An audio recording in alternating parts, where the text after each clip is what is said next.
And we can now name that gunman, that 20-year-old from Bethel Park, Pennsylvania. His name is Thomas Matthew Crooks. So we're now happy to go with that. Of course, it's a name that has been doing the rounds on social media for much of the afternoon, but the FBI has now confirmed that is his identity. They had been a little reluctant to announce that in the press conference. They were still going through their processes at the time, but now they have come forward and we can now report that gunman, that 20-year-old gunman's name is Thomas Matthew Crooks, and he is from Bethel Park in Pennsylvania. He was the man on top of that roof who opened fire on the former US President Donald Trump earlier today, and he was the man that was killed shortly after by those incredibly quick responding Secret Service details. So a major development here in this story right now, Ange. Yeah, and that'll be a name that'll go down in history now. We'll know that name, Thomas Matthew Crooks.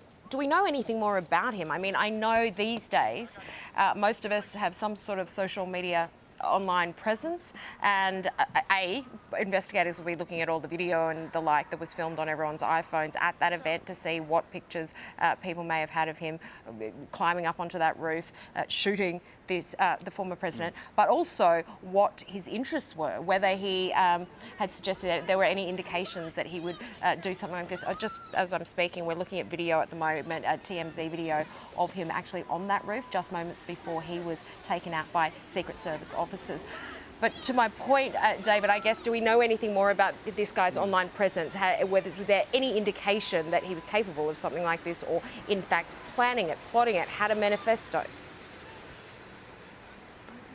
Nothing that we're happy to go with at the moment. So, of course, he's a 20-year-old in America. He has a social media footprint, and that is being looked into right now. Investigators will also be looking into any other motivations that he may have had for carrying out this attack. They are not willing to go public with that right now. We heard from them earlier today, and they had said that they were still searching for a motive. As for anything like a manifesto, well, you have and I have. We've covered enough of these shootings in the United States. Nothing as dramatic or quite like this, but still some awful, awful scenes of tragedy. And quite often, I'll just wait for that truck to go, quite often in these cases there are manifestos, there are these letters, there are other forms of information that are left behind by these people that can tell us a little bit more about their politics. That is going to be looked in very closely. Yes, and obviously the big question now is whether this was strictly politically motivated, whether he had mental health issues, he was more of a lone wolf, and not so much politically motivated. But thank you for bringing us those breaking details, David. We will come back to you as our coverage continues. Special coverage on the 7 Network of the attempted assassination of Donald Trump. We'll be back soon.